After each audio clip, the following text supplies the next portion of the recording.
Hey, what's up guys, aarava here, and welcome back to an episode of my F1 2018 career mode, episode number 89 today for the Spanish Grand Prix in Season 4. If you guys did miss the previous episode then, the Azerbaijan Grand Prix, then be sure to go check that one out before you see this one. Very enthralling Grand Prix with the top 5 covered by 1 second on the last lap, so be sure to check that one out for sure.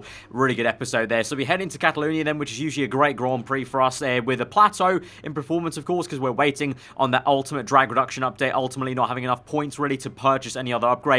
Coming into this, Red Bull look to make a minor upgrade. I think that's Toro Rosso though, with an ultimate upgrade there to really streak ahead of Mercedes. And now Toro Rosso officially now the 5th fastest team, and if they keep up the same development path they did last season this year, they might well become one of the top teams. This top 4 fight might become a top 5 fight, because so far in this season we've had McLaren, Renault, Red Bull and us all look really good at one point or the other in the first 4 rounds. Anyway, like I said, we're going to head into Catalonia. High spirits here, because Spain is usually a great circuit for me. I really enjoyed racing here, and it's usually a fun race against the AI as well, with the kind of tyre wear involved as well. So we're going to head into Q1, although unfortunately we started off on the back foot there with a bit of an issue as we head into the session. Oil pressure. Looks like a leak somewhere in the system. We're on standby for the time being until we can patch it up. So we've got a lubrication system fault, so we have to wait out for about 6 minutes or so. There's not an issue though in Q1, of course. We've got plenty of time to wait, and that won't really hinder us too much. Just means we have to sit in the garage until we can actually go out there. But in the end, it won't matter too much, of course. Like I said, we've got plenty of time. We did have to go for 2 runs on the set of super soft tyres. Once again, pretty much just fueling up enough to go for 2 runs. Last season, our car went pretty okay around here. Of course, we had that major incident though with Raikkonen crashing out the Grand Prix after hitting Leclerc with an engine failure.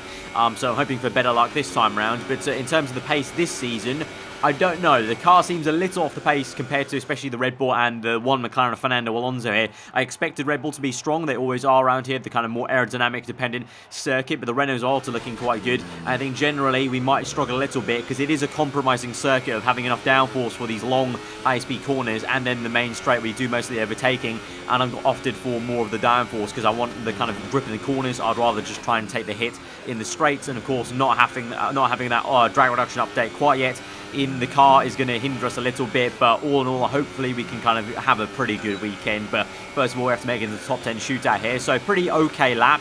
Could have found a bit more speed, but I thought in general it was a pretty tidy one, to be honest. And so we cross the line. We are in the top 10 then, and you can see I'm on the cusp though. I'm P9, we're very close to P10 and 11. Vettel at the moment is in P15. He's yet to set a really competitive lap time, but I thought with only about 2 minutes to go, I kind of ran it over time, and so now I've got to the point where I can't go out now for another lap. And so I was sitting here nervously waiting to see if we could actually make it into the top 10, because P9 is okay, but like I said, we're so close. And then by the end of the session, unfortunately, I do not make it in. Vettel doesn't make it in either, but he was trying a bit of an unorthodox strategy of trying to make it in on soft tyres, so he could maybe easily made it into the top 10. So a bit of a disappointing day here at Catalonia, all things considered, but it seems like, both me and Vettel are out, so for me, it's a bit more of a consolation that it just seems the entire team got caught on the back foot a tad, but Verstappen goes fastest there, Alonso looking good as ever.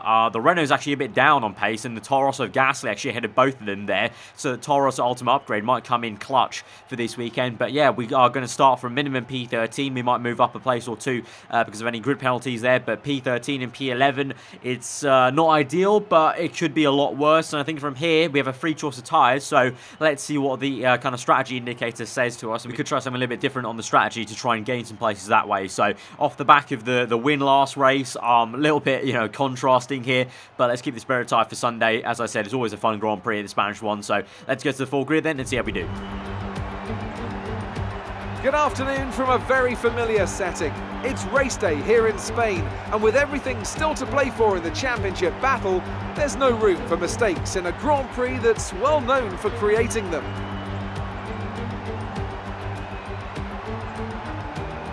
The 2.89 miles of the Circuit de Barcelona-Catalunya will push the cars to their limits through the 7 lefts and 9 rights that make up a total of 16 corners. Watch out for overtakes down the main straight and into the first turn. This is where the drivers will get best use out of their DRS this weekend.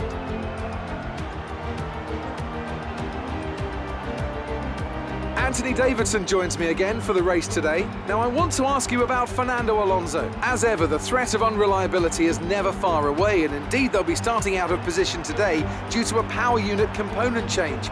So it's going to be a difficult task to move forward from there. Everyone has to deal with penalties or reliability issues from time to time throughout their career. You just have to suck up the pain and get on with the job at hand. Today isn't about performing a miracle to put the car back where it should be, it's about effective damage limitation. Well then, after an exciting qualifying session yesterday, let's take a look at how the cars line up.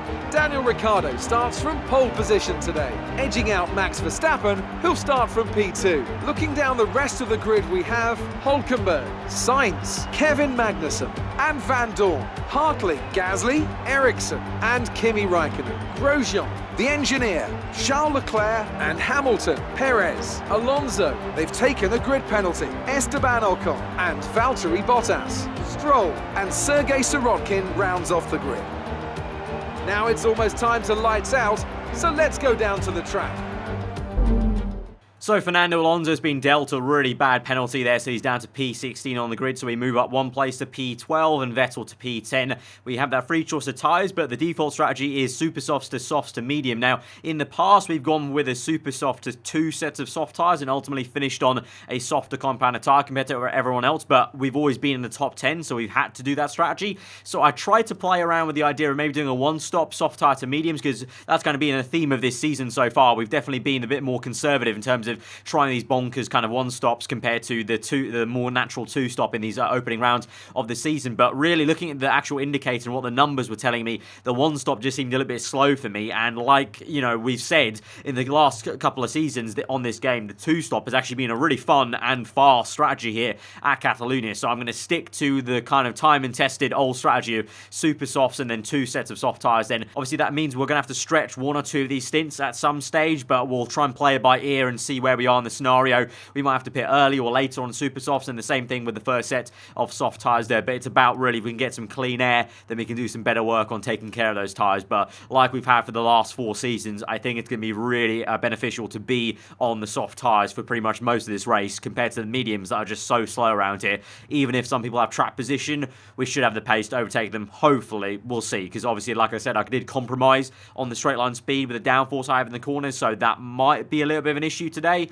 But we'll cross that bridge once we get to it. So let's get into this then for the Spanish Grand Prix, round number 5 of this season. From P12 on the grid last time out, we started on the front row, so it definitely has been a topsy-turvy season. What will the Spanish Grand Prix have in store? 5 red lights are out and we're underway, and it's initially a good getaway, but then bogging down majorly in second and third gear there. Charles Leclerc powering past in the Alfa Romeo Sauber car up into P12 there, so we're down to P13 into turn 1. We're going to try and take the young Monegascan back into turn 1 on the inside, though, right in the curb. Not ideal. We're going to switch back to the left-hand side of the circuit and try and find the long way around. Do a bit of a Fernando Alonso here through turn 3 on the outside of Leclerc. Try and switch it maybe to the inside, but Leclerc blocks that off, so I have to ultimately stay on the left-hand side and find a way around the outside. Not only 1, but maybe even 2 cars. If Ericsson can give me the room there, maybe just about we can find the room down the inside as Sebastian Vettel makes his way through. We just about squeeze through on the Swede, and we're up the order, and we're now Ferrari in line there behind the Toro Rosso, Pierre Gasly then. And so at the moment, it's a pretty good getaway. P10 and P9 could have been a lot better, though, because I really did bog down quite a bit. I was so surprised to see Leclerc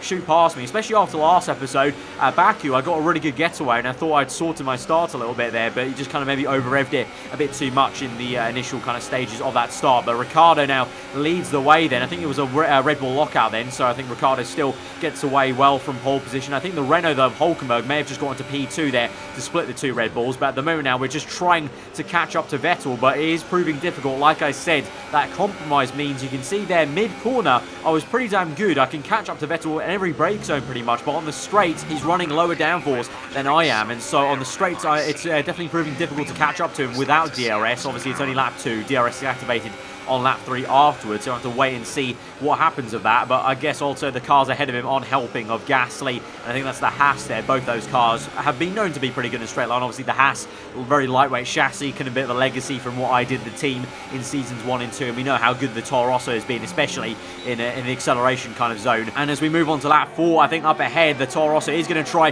and make a pop on the Haas car on the outside there. On the left hand side of the Haas goes defensive to turn 1. There's been a big lockup though for Gasly. He's off circuit there. he's going to come back very dangerously in a way and just about avoids us there on the inside of turn 2. We make it around the outside, so 3 plays gained up into P9 then. Vettel right on the back then of the Haas car. So let's try and see if we can maybe try and make a pass here, because Vettel really does get held up quite a fair bit through that right-hander there. But thank you very much to the Toro Rosso Gasly for the lock-up there.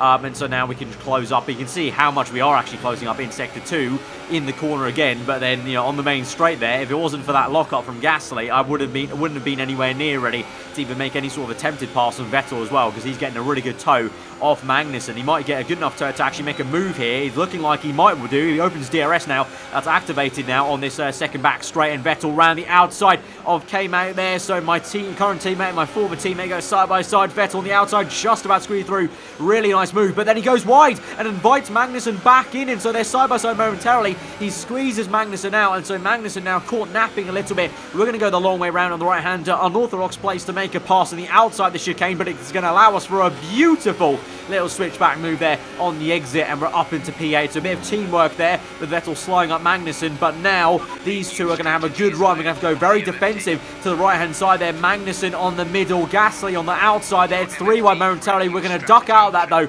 Let them have the place, because that wasn't going to be a good place for me to be, because I would have been squeezed off into the grass, or at least the curbing minimum. And so now instead, through turns 3, we're going to find the grip, feather the throttle, and we're going to go 3 wide just about again with Gasly and Magnussen, and find a way around the outside. We're so close to going off circuit there. Little bit of graze of the grass on the left front tyre, but we're going to make it through on the inside of Magnussen now. Lock up on the front left tyre. That's going to send us a little bit wide, but that actually helps us out a bit, defend from Magnussen, and so eventually we will solidify that P9. But you can see in a straight line, those two are right on the back of me, so I definitely have made maybe a bit too much of a compromise towards the downforce here, and maybe should have just dealt with the understeer, I guess, in the corners a little bit over 1 lap in qualifying for that straight line speed, because it would have helped us out in the race. But anyway, we move on through this Grand Prix. Carlos Sainz, the only one pitting on this lap then early on compared to the rest of the top 10 then, so he's going to try and make a bit of an undercut. I'm thinking about coming in on the next lap, the same lap that Hülkenberg Verstappen come in, but unfortunately Vettel also decides to come in. He's obviously the first Ferrari on track, so he gets the track position decision to come in, so that was unfortunate. So I'm going to go for an overcut strategy and just hope that maybe Vettel gets caught up in traffic. But down the pit lane, Verstappen jumps Hülkenberg in the pit stop phases, so Red Bull do some great work to get Verstappen out ahead of Hülkenberg. So it is going to become a 1-2 for Red Bull Racing, with Ricciardo leading the way from Verstappen in second place. Then it's going to be Carlos Sainz who actually jumps Hülkenberg there, so the undercut works wonders for the Spaniard, the home favourite here, along with Fernando Alonso, and he's ahead of his German teammate there. So it's a Red Bull 1-2, a Renault 3-4, so very much is a Noah's Ark, typical sort of Catalonian Spanish Grand Prix. But we move in now to our pit stop 1 lap later for the soft tyres, and I'm hoping to God that maybe Vettel got caught up in traffic, and I did some good work there, because I put it up into hot lap mode when Rich mix, and I did push quite hard. I got a personal best in Sector 2, so we did still have some pace in those tyres, so we could have continued on for 1 more lap potentially, but I just wanted to come in to cover off Vettel.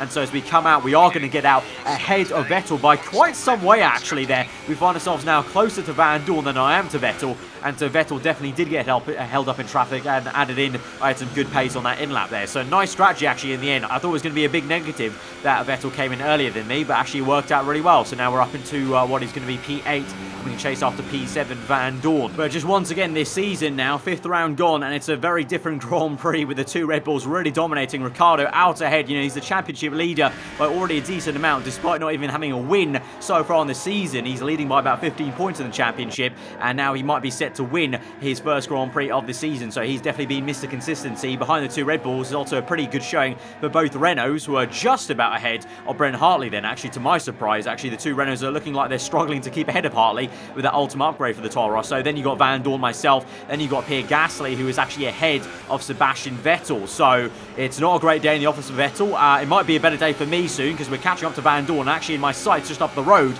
are those 2 Renaults. So actually, this is turning into a pretty okay race. I thought a disaster was going to occur in terms of our slow pace, but we're actually not too far off a podium position then. We're not actually too far off a podium position then. I mean, the 2 Red Bulls are out of the question, but 3rd place, that would not go amiss at the moment, to be fair, from where we started off. But again, like with Vettel, I'm struggling to get past Van Dorn. Again, we're closing up so much in this Sector 2 corner, especially the traction we're getting off that long left-hander is so great, but I just can't make it work just about now. On lap 11 though, I'm hoping maybe this time is the lucky one, because we're going to go deep on purpose, straight on the car lot faster on the left-hand side. They get the power down earlier, and we're just about alongside, but we don't get enough of our front wing alongside to warrant making a dive bomb to the high-speed chicane left and right as you go up the hill then. So, again, left frustrated for about 4 laps now, that is, behind Van Dorn. So very much like almost like real-life F1. I just can't get past it with the dirty air and a lack of slipstream, really, on the main straight. And so we're going to go for, like, the 4th time lucky, I guess, on lap number 12. This time, though, we're going to actually try it around the outside already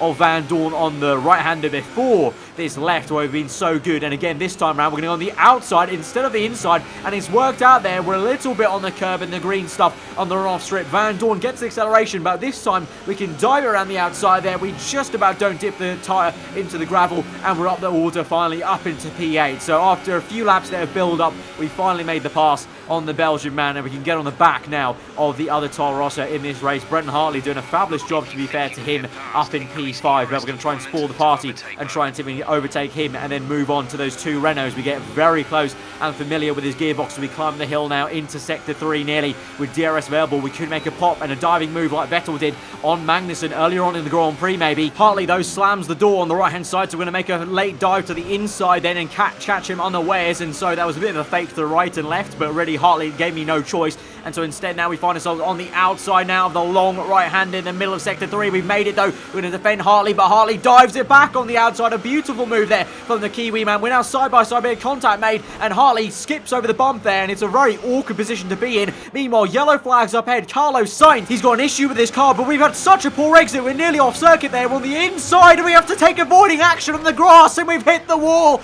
and we spun round, front wing off there. Collision with Van Dorn, narrowly miss Alonso there.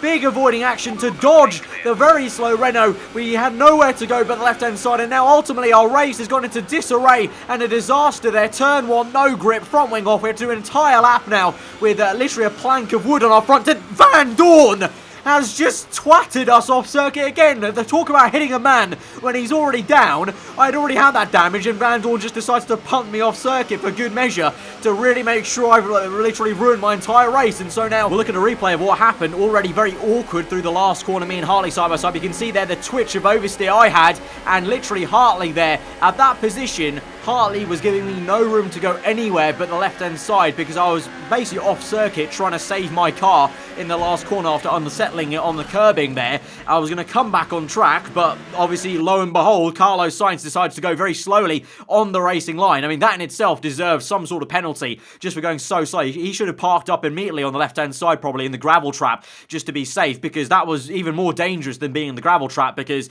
yeah, literally at this point that I paused it, I can't go anywhere. Hartley's blocked off my path, essentially. The only way I would have made it back on the tarmac was if I literally punted Hartley to the inside of the circuit and pretty much pushed him across the circuit. Instead, I took the avoiding action of going across the grass, but as you guys saw, that just did not end well. We go across the grass, spin around as we come back on, and then get T-boned by Van Dorn. Ironically, then, he's the one that then punts us off a second time into turn 1. Almost, I don't know, he probably blames us for ruining his race, so he wanted to ruin our race even more by punting us there. And so, yeah, just a calamity. And just watching that back again, kind of focusing on Sebastian Vettel there in the background, but you can see, oh my god, just absolute calamity and a disaster of a situation there, all sprung from Carlos Sainz going very slowly, and also the great battle that we were having with Brendan Hartley there. Now, of course, though, that's in the past. We have to just make do with what we have, so we're going to make another pit stop now to change the front wing. We've already done a whole lap, obviously, without the front wing, so very slow. We're down to P16 now, unfortunately, but maybe points are still on the cards, or more like I hope that points were going to be on the cards, because in the pit entry, we're going to have an absolute mare and quite an embarrassing moment here, and I slammed my car into the pit entry barrier because I was trying to go way too quickly for what I had in terms of front downforce there. The car would just not turn right. It was like an absolute boat, and so I'm stuck here in the pit entry with Ocon, who's also crashed into me. I'm trying to desperately reverse, but in the end, I can't get this thing turned round, and in the end, I get disqualified from the race for trying to go the wrong way down the pit entry. And so I have no words. I'm speechless for the end of that Grand Prix. And that is that. I'm out of the Spanish Grand Prix. I've been disqualified from my first ever race in F1 2018 career mode, or career mode period. And I can see now the drivers are making their way out. We need Red Bull fighting at the front. They do an incredible amount for Formula One. And that's another winner's trophy heading back to Milton Keynes.